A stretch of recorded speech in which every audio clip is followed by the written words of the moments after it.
Hello, welcome. My name is Elyse Gonzales, and I'm the director of Ruby City here in San Antonio. Thank you for joining us today for this installment of Texas Talks Art. Texas Talks Art is an unprecedented multi-institutional initiative intended to introduce the work of artists across the state of Texas to a wider audience. Taking the form of virtual 30-minute lunchtime talks, the series features 50 Texas artists and artist collectives in conversation with 50 Texas curators.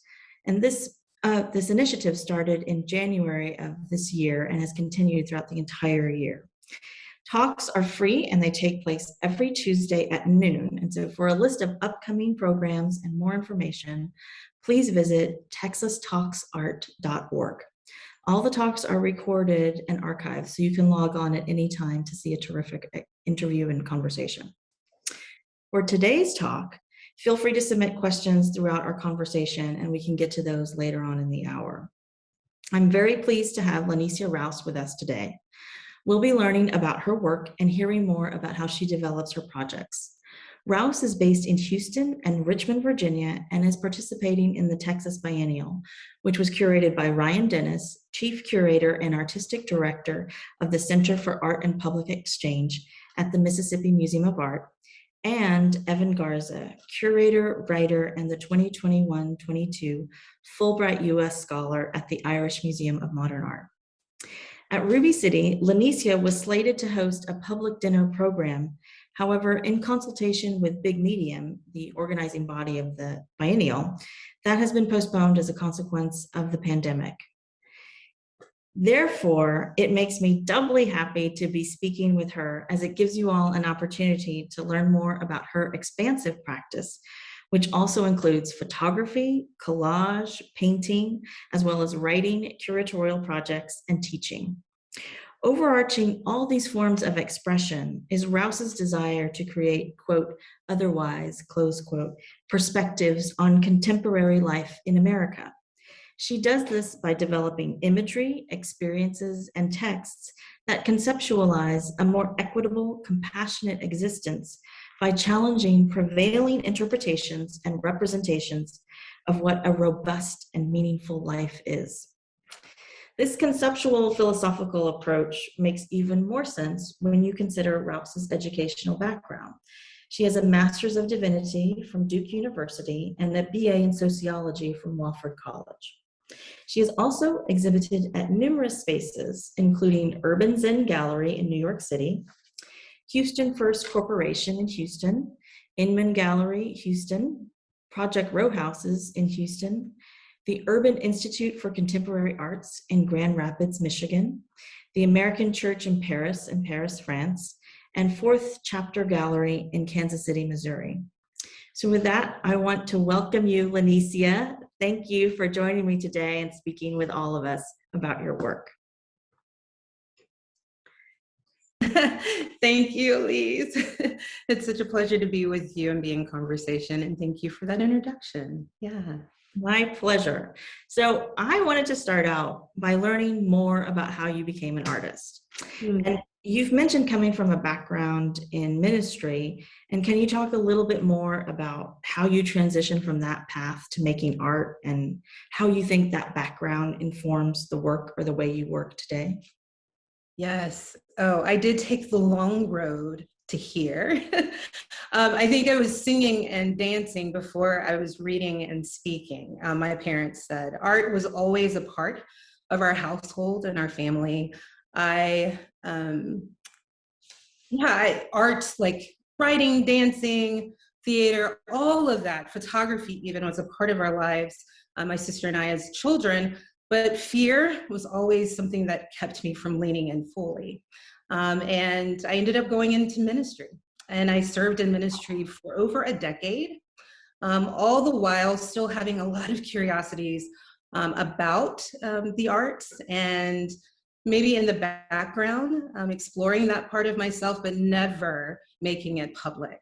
And then in 2010, life happened for me in a way that I had to rethink, not necessarily have a whole career shift, but definitely a job shift. And it brought me to Houston, Texas, where I became the project manager and director for the Art Project Houston, which is a therapeutic art and economic empowerment project for men and women who are living on the streets as a part of the nonprofit, The Bread of Life, connected to St. John's downtown. And while doing that work, I rediscovered my creative self and the artist within me.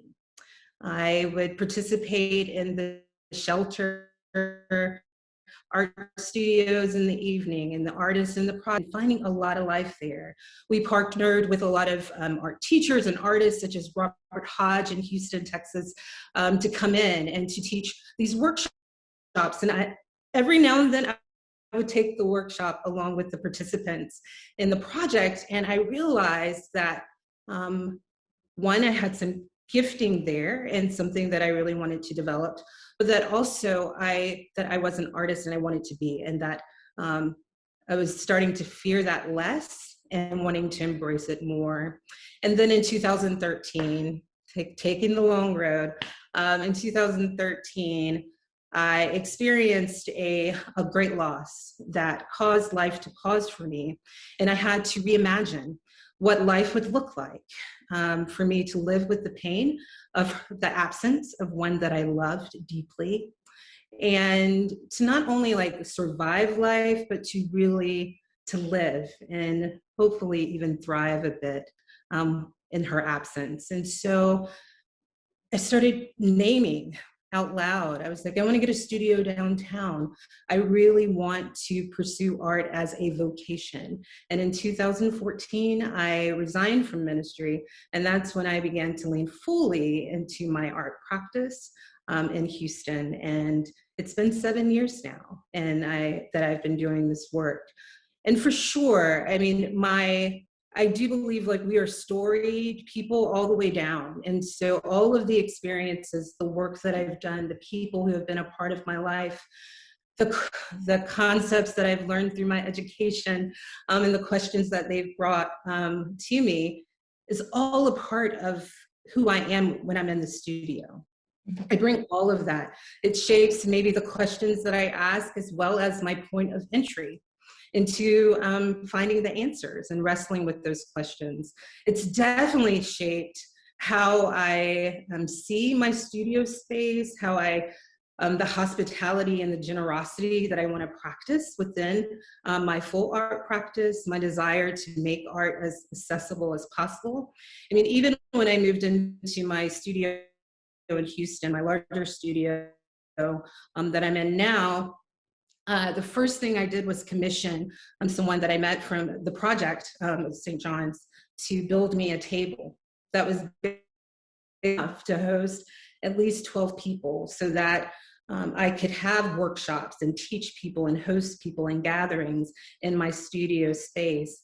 It was important to me. And I think not only the art project, but my work and my whole life has shaped me to see the importance of both doing my own work and having that solitary space where I am producing work and sharing the things that are within me in this visible way, but also making space for others within my practice to encounter the same kind of joy in life that I find in the creative process in art, and hopefully foster connection and awaken people to their own artists within. And so, yeah, all of that has shaped and helped to form who I am today in my practice.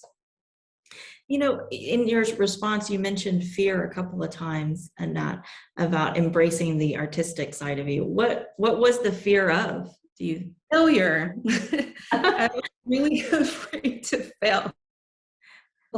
I was, growing up, I think, just because of the nature of my life and upbringing, there were a lot of external that ended up being internal pressures to be excellent. Mm-hmm. In all the ways I possibly could, And when I got that C in 7th grade in art class, I determined that I was not a visual artist, that if I couldn't get that A, then I wasn't going to do this thing. But seriously, I just always feared failure.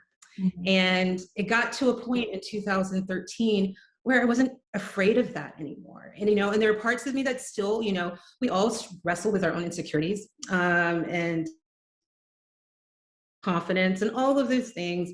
And my motto now is to feel that fear and lean in and do it anyway.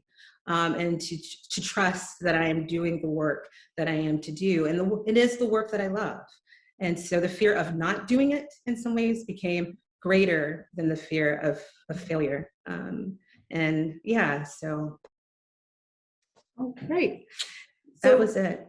We're getting a little bit, or maybe it's just me, it's getting a little bit of a lag in your responses. So Okay. we may, I may ask you to repeat some things if it doesn't come. Okay. But, in speaking about the work that you make, I'd like for you to tell us a little bit more about the kinds of work you make and how you choose to work in a specific medium. Because as I mentioned in the introduction, you're choosing to work in a lot of different realms. And so I'm curious to know how you decide to work in which on a particular day or year or whatever that might be. But before I do that, what I'm going to do is share my laptop screen to show some images of your work. So I will do that. And I wanted to start out just by showing this installation view of your project at Project Rouse. And this is Otherwise Perception titled, and you can see it's fully taken over the space. This, you can see a detail of it. You can see that these large swaths of canvas are interrupted by the stitching, this colorful stitching that you see here, and also these found images that are adhered to the canvas, as well as this brush strokes of paint that you can see here. Additionally, I think Lanecia is going to log back in to get better reception. Additionally, here's a large-scale abstract painting out of Night Day Breaks. And then followed by a smaller scale collage. So again, using found images and papers that you're collecting kind of throughout the year, correct, Lanecia? Yes. Sort of. And it looks like this is also done on kind of a found piece of board as well, so that it becomes this, collage in every sense of the word. Yeah, it's a discarded book cover. Okay. Mm-hmm. All right, so that kind of gives everybody a brief introduction to your work, but yeah, can you go in and tell us a little bit more about how you work, the kinds of work that you make, and how you decide to work in which medium? Yes, so I'm always following my curiosity, listening deep within and paying attention to what it is that I am wanting to explore on the canvas and what mediums I believe can best help me do that. And most of my work since the beginning, I have done abstract painting as well as collage. My collage work, though, is something that I haven't necessarily always shared publicly. It's just something I've done in the background.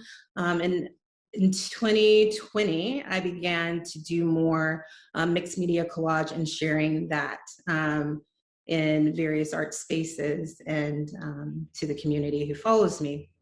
And so I follow what gives me joy in the process and what needs to come out and what mediums, like I said, can best help me do that. I also do a lot of work with partner organizations in my community, as you've mentioned, that based on both what is giving me life and what I desire to do, as well as the needs of the partners that I have. I will do programs, teach workshops.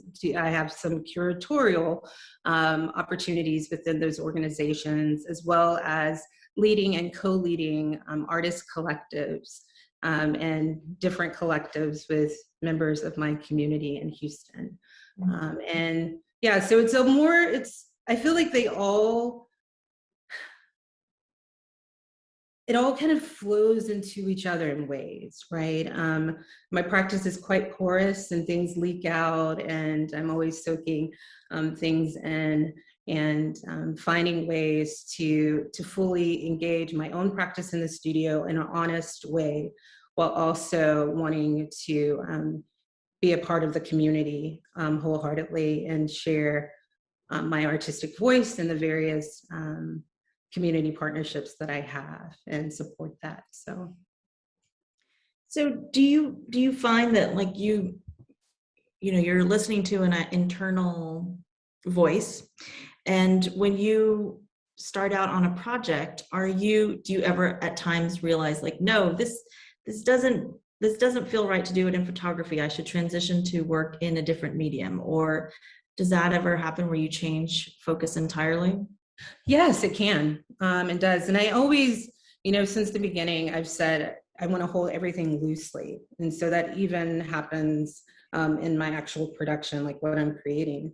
I'll find sometimes that, okay, no, the abstract painting, the text, like that's not saying the thing. And that will lead me to then collage because, or in collage, it's like, okay, no, I'm really wanting to dive more deeply into the abstract and to play with color and textures to express something. And I give myself permission to do that as well. I'm always, though, I think I've shared with you, have thousands of photographs, and I'm always photographing life and collecting reference photos, as well as just documenting the beauty that I see in the world. And so photography is something that is ongoing for me. I'm thankful for the camera phone that makes that a little easier, but I do have all the cameras as well, film and digital, that I am photographing, and photography is a consistent one. Wow. So you use film still. That's impressive. Yeah. That must be hard to develop or to find a place. Places, though. Houston is a great developing place, and I've even found one in Richmond. So yeah. So, and you said a couple of things. One is, which is that you have only recently started sharing your collage. And why was it that you had a hesitancy about showing it sooner than, say, your paintings, for example? Sure. And I did share. There are moments that I shared, but I was the dominant work that I was sharing with in spaces was the abstract. And there was no other reason than the fact that that was the lane that I was in and wanted to be in, and the work that I wanted to create and to share. And then in 2020, when I entered into every new year, after every series is done, I sit with like, what do I want to create now? And when 2020 came, this is before the pandemic was even in our imagination. I entered into the year saying, I want to explore collage for a while. I really want to do this and to begin to share it in spaces, and hopefully it will be welcomed. And I was doing that in the studio actually when Ryan and Evan came to visit. At that time, I was taking coffee. I was curious about coffee staining and creating abstract forms with coffee and pigment from outside and inks and charcoal, and then doing this like call and response with the images that I'd been collecting for years, how the surface was kind of calling them and how they would respond to these abstract forms that I had created. And they saw it, and Ryan, I received an invitation to share work at Project Rouse. And in the Project Rouse, I'm so fortunate to have had that opportunity, and thankful for Ryan for opening that door for me to have this whole house as a canvas. And I was curious about what it would look like to collage a world and imagine a world on these walls. And I had so much fun in that process and creating that work. And once it was done, I was like, I want to continue. And so the pandemic provided space for me to be planet and to really begin risking more, and allowing that language for me, that visual language, to develop and get stronger. And I've stayed, and I think it also, if you see my work to the mixed media work that I'm doing, there is this interplay between the abstract and the form, and I'm kind of curious and wanting to develop that more and see where it goes in my work, and share that with people. So. Well, I love that you always use the word share whenever you talk about your work. And that makes perfect sense then, that you would develop this kind of public outreach initiatives that you see as part of your artistic practice, which are these dinner programs. And so for those of you listening, Lanecia was slated to produce a dinner program at Ruby City, and I'm hoping that you can tell us a little bit more about what the series of dinners are and what happens at them. How do you organize them? What do you hope to accomplish with them? And you know what? I'm going to interrupt you before you do that and just show a few images from the dinner program so that folks can see how this program is articulated. So here's a beautiful, these tables are amazing that you've set up. Yeah, they're so fun to create. These dinners are called At the Table With, and they are artful dining experiences where I partnered with Holy Family, HTX, and an Episcopal community in Houston to host these dining experiences immersive art experiences where we brought together a chef, an artist, and a musician to collaborate and to create this immersive, all senses experiences around the table together. And the hope for these dinners were to, one, provide space for people at the table to engage the arts and the artist in a new way, and two, to foster connection. Houston's a pretty big city. It's really easy to just connect with the people that you know on the regular and not necessarily meet people from other walks of life or outside of the sphere in which you dwell. And so the guests at the table were randomly selected. They signed up online, and we randomly selected from those signups and invited 12 people to the table, some strangers, some friends, to dine together, to experience the art together, to eat really, really good food. And basically, the same thing I say about my workshops, I say about these dining experiences. Just make space for art to happen, for life to happen, for art to do what it does when we bring people together. And they were beautiful. There are a lot of collaborative people I collaborated with on these dinners. David, who is the owner of Greenway Coffee, he allowed us to use his coffee spaces after hours to host the two dinners. Elizabeth, you mentioned the table setting. The Peddler HTX in Houston, she does wonderful floral arrangements and knows how to set a table. And so she collaborated with me to think of how each table setting at each dinner could be unique. Every aspect of these dinners are intentional. I wanted to create a space of aliveness, of beauty. It's something that that would linger even after the dinner party, and maybe spark the imaginations of the guests to create and dine more at the table in their own lives in artful ways, and to see art differently. It was great to engage the culinary arts as a contemporary art form, and that I think it is, and to see how artists of various mediums can come together and they gain new perspective on their work, as well as those at the table hopefully gain a new perspective about the arts they encounter. So what was the response? Like, what did people walk away thinking about or telling you about? Yeah, I mean, it was a lot of the joy that they experienced at the table, the connection, that was great to be with people, how easy it was in some ways because of the atmosphere and how the flow of the night and how we set up to even meet people who you didn't know and share a meal and experience that life together. It was what I loved too, is hearing the questions that people ask, because we provided space for the guests to ask the artists who were contributing different questions and engage in that way. And I think it was less intimidating too, in speaking with the artists about the work, and just a lot of joy. A lot of people who were just really grateful to them. What questions did they ask? Oh, wow. Elyse, I knew you would ask. It's like been a year and a half now.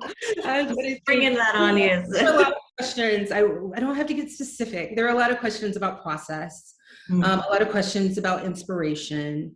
Mhm. I was the first artist that was featured, and I work in the abstract, so there were a lot of questions just about my processing, my thinking, the materials that I choose and why, some of the textures, how do I create different things, and what was I did the art that I presented was a series of work exploring some theological concepts, and so they just wanted to know, like, which one was the most fun for you to explore? You know, what was your favorite painting that you created? Those kind of questions, and it was good. Yeah, it was good. It was truly all about sharing in every All, sense. all about sharing and connection. Yeah, and So yeah. go ahead. No, I mean, I truly believe, like, as humans, we hunger for bread, thirst for water. We also hunger to connect with, and, you know, feast on beautiful things, and to create and offer something in the world. And so, these dining experiences provided a Mhm. space to meet that need. And yeah, it was good. Okay, I want to switch gears a little bit and just to ask, so in the introduction, I was mentioning your overarching interest in a quote, otherwise perspectives and how you wish to engender those in your work. And I was wondering, can you talk more about that and how you attempt to do that in your work? Yeah. When I first began creating, I've always been interested in um, the word possibility and what that means and what that opens up for us. I One of the most compelling pieces of literature that I read about the creative process that has helped form me as an artist from the very beginning was an essay by a writer, James Baldwin, called The Creative Process. And the last paragraph, he ends by saying that the artist, saying the role of the artist, but I see it more as an invitation, is to really do that interior deep work and shining a light upon the wilderness within us, so that in our work, in our doing, that we can participate in making this world a more human dwelling place. And that line just jumped out at me, and is a question that I carry with me all the time in my work: is how in my work can I participate in helping to make this world a more human dwelling place? What does it mean to be human? What does it mean for this world to be a more human dwelling place? And that leads me to the work of Sean Crawley. When I was doing the Project Row House, I have a lot of collaborators in Houston that I will talk to and share my questions, and Dr. Jessica Davenport happens to be one. And my husband, Cleve Tinsley, who's also like the philosopher and the scholar too, as well, Dr. Cleve Tinsley. And both of them, when I shared the questions that I wanted to approach in my Project Row House, were like, spend some time with Ashan. And I gravitated towards Ashan's work on the otherwise possibility, because Ashan is a brilliant mind and a writer who I respect, but he's also an artist. And so his writings, his words, and his practice just resonated with me and made connected to some of the questions that I was asking about how do I participate in making the world a more human dwelling place, and asking questions about the human condition. And the otherwise is, as Ashan writes, a way of thinking and acting outside of the dominant norm, the gaze, violent ways of being, acting outside of that. The otherwise is this like irreducible possibility. And when I read that, I was like, that sounds like liberation. That sounds like now. That sounds like the future. That sounds like what I know from the stories, not only from, you know, the people in history that we read about who've Black life, who've done contributed greatly to the movement for Black life, but just the everyday folks, my grandma. Like, it just had these resonances to the people in my church growing up, and to just life and the beauty that is Black life. And so I was like, oh, I want to lean into this a bit and explore how in my work I can provide the otherwise perspective, a way of looking at the work that challenges the dominant gaze, which is like the dominant, which we call the normative gaze, but this dominant white gaze that disrupts it, that in some ways doesn't even consider it in my work. And not all of my work does that, but a lot of it I am trying to as this new book that I just picked up by Tina Camp called A Black Gaze. As she so profoundly says, I'm really wanting to enter this work through that gaze and reflect on what it means to be human in this here world. On the bridge that all of us are on between, on this journey, to borrow the words from Lucille Clifton, on this bridge between. And so this otherwise possibilities, this otherwise perspective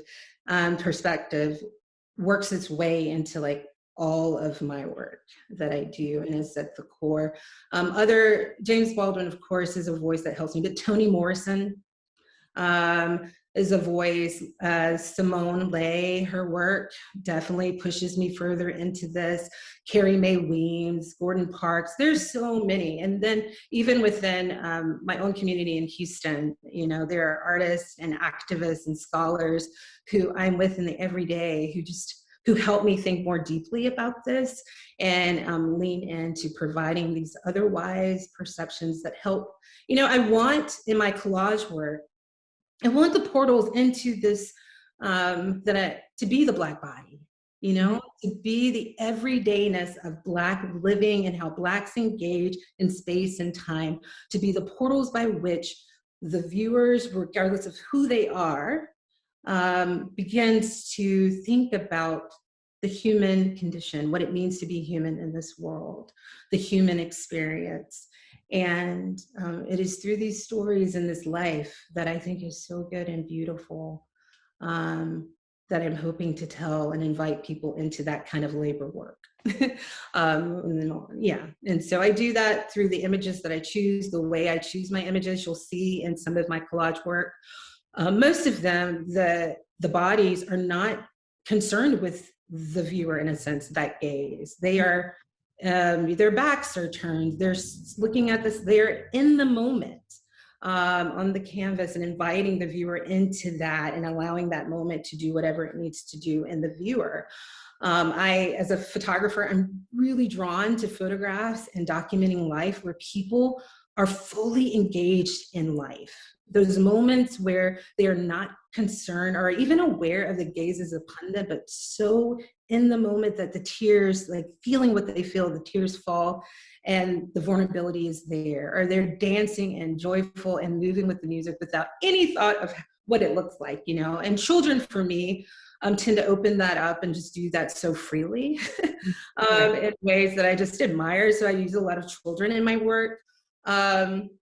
And they end up challenging me to really do my own interior work, to be more vulnerable, more human, and more honest in my living and my being. And I hope in the work that I do on the canvas and also the spaces that I create for people to inhabit together, that I make space for people to do the same.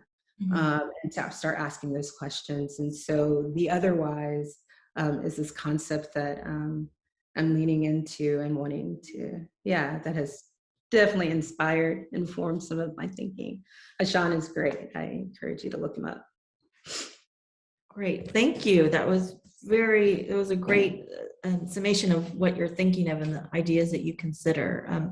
When you have viewers that see your work, do they immediately pick up on the fact that your subjects are in their own world, so to speak, or is that something that you have to kind of bring out so people understand? Sure.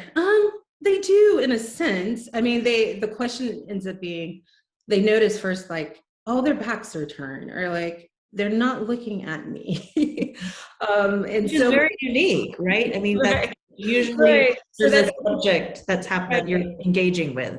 Right, and so that opens the door up for either conversation for me or for them to further wonder, and I like that, and to do the work of asking why, and and seeing where their why leads them in the work. When I make the work, I release it. And my hope is through my making and my sharing of my process and opportunities like this, that it provides a window for people to engage it. But I do like to see what the work does for people and the kind of questions that they ask. So you mentioned a lot of people that you find inspiring and that you look to for just inspiration. And so I was wondering, this is a question that gets asked on the Texas Talks Art series. And I was wondering, do you have a Texas artist or a work in a Texas collection that you admire and that inspires you?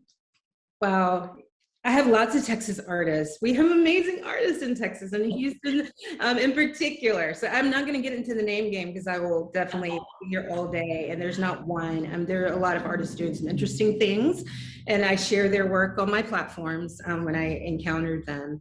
But as far as an art and space, art space, the Project Row House is a special place for me. And it is in my community. I live in Third Ward. I have been fortunate to participate in that story and had that honor. And so it is definitely one of those art spaces that I admire and find inspiring. I love, because of the nature of the work that I do, I love murals and street art, and the work that I did before this. I always saw murals in our city as the living room walls of the people who I was in community with. And so I like a lot of the mural works and the muralists that are doing some really beautiful things in the city. And Project Row, I like how sometimes the art flows out of the house and you don't even have to walk inside to engage it. It's out there and it's public and accessible. And I like the way the community engages. I like how the community is first in the work and for the art, and as an artist, when you're invited into that thinking as you create the work. And so I would say Project Row House in general, and an art piece by Early Hednall is one of my favorite photographers in Houston, and the flipping boy that you can see now at the, I think it's at, I know it's at CAM with the Dirty South. It's on view. That piece, it's just brilliant. It's always a favorite of mine to encounter. Well, great.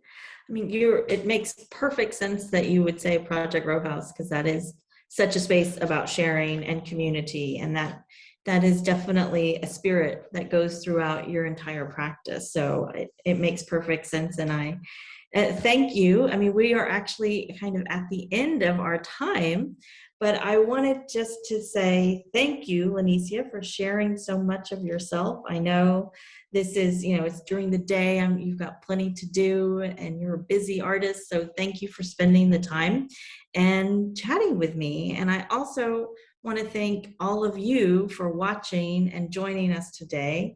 I especially want to thank Alexandre Suschultz for their assistance with organizing the Texas Talks Art program, and the entire team over there who helps to make these things happen. And I also want to thank the staff at Ruby City, who are terrific and make everything at Ruby City possible. I especially want to thank Barbara Mignaro for helping today with the online programs. And again, I will just say, Lanecia, thank you for sharing so much. I know being in the studio, talking about your work, that's an intimate thing. And I appreciate you willing to open up and talk with me and the rest of our viewers today. So thank you. Oh, thank you. Thank you. And you can see more of your work online. You have a website. I think it's LAR. It's Lanecia Tinsley.com. I can put it in the chat. Oh, that's great. I will do that. And I will also say that if you are interested in seeing more of the Texas Art Talks, they are happening every Tuesday at noon, and you can log on to texastalksart.org to see the full schedule and previous discussions. So thank you everyone for being here. Again, Lanecia, thank you, and have a wonderful day. You too. Bye.